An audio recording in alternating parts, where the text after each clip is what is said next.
Hello everyone, চলুন একটা ঝট করে নিরামিষ রেসিপি দেখে নিই। তার জন্য আমি নিয়ে নিয়েছি কাজু, কিশমিশ, চীনাবাদাম এবং কারি পাতা। এরপর আমি কড়াই গরম করতে দিয়ে নিয়ে নিয়েছি সুজিটা এবার আমি ভালোভাবে ভেজে নেব। সুজিটা একটু নাড়াচাড়া করার পর যখন কাঁচা গন্ধটা চলে যাবে, ভাজা হয়ে যাবে, তখন এই সুজিটা নামিয়ে রাখবো। সুজিটা নামিয়ে রাখার পর সেই কড়াইতে নিয়ে নিয়েছি সামান্য সাদা তেল আর 1 চামচ পরিমাণ ঘি।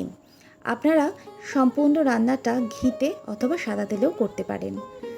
এরপর সেই তেলে দিয়ে দিয়েছি কাজু, কিশমিশ, চীনাবাদাম এবং কারি পাতা। চীনাবাদামটা অবশ্য করেই নেবেন, এতে খেতে খুব সুন্দর হয়। এরপর এগুলো ভাজা হয়ে গেলে আমি একটি পাত্রে তুলে নেব। ভেজে তুলে রাখা হয়ে গেছে। এবার সেই তেলেই দিয়ে দিয়েছি সামান্য পরিমাণ কাঁচা লঙ্কা কুচি আর দিয়েছি সামান্য পরিমাণ সর্ষে। আপনারা কাঁচা লঙ্কার পরিমাণটা একটু বাড়িয়ে কমিয়ে নিতে পারেন। তারপর দিয়ে দিয়েছি কুচনো করা আলুগুলো আমার হাফ ভাজা হয়ে গেলে দিয়ে দেব সামান্য পরিমাণ হলুদ গুঁড়ো এবং পরিমাণ মতো লবণ। এরপর আমি আলুটাকে ভালোভাবে ফ্রাই করে নেব, পুরোপুরি সিদ্ধ হওয়া পর্যন্ত।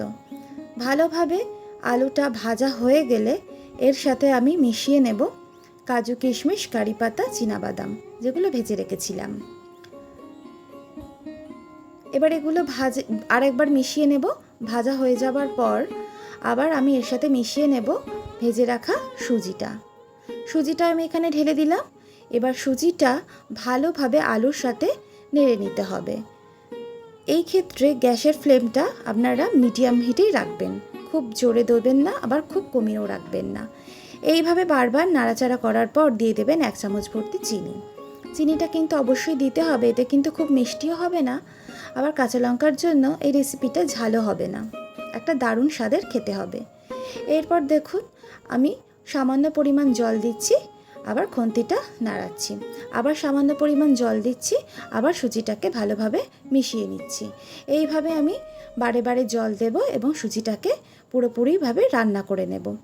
প্রথমে জড়িয়ে গেলেও ভয় পাবেন না, ধীরে ধীরে আপনি যখন এটাকে বারবার নাড়াতে থাকবেন আপনি এটা ঝরঝরে হয়ে যাবে, তখন প্রস্তুত হয়ে যাবে আমাদের ঝরঝরে ঝাল সুজির রেসিপি।